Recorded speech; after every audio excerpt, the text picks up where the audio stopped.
In today's video, I'll show you how to share an out-of-office message in Outlook so your automatic replies are clear, professional, and timed correctly. Begin in the Outlook desktop app and click File in the top left corner to open your account settings.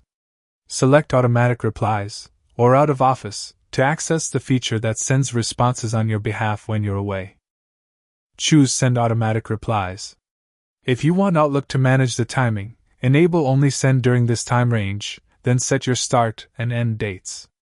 This ensures your message turns on and off automatically, preventing early or late replies.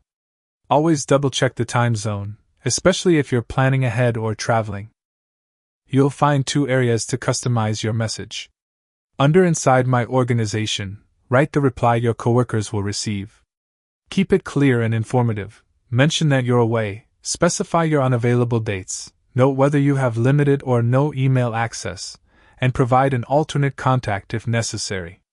If your team uses project-specific or support contacts, include those as well. Next, go to Outside My Organization if you want external contacts to receive a reply. Check the box to enable it, then type a separate message. Keep it professional and avoid internal details. Provide your away dates, set response expectations, and share a general contact such as a team inbox or office phone line rather than internal extensions. Before finishing, proofread both messages to confirm accuracy in dates, tone, and alternate contacts. You can return to this menu anytime to adjust the text or timing if your plans change.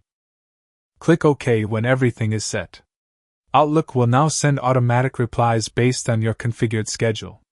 With these steps, your out-of-office message will be clear, timely, and useful to anyone who emails you while you're away.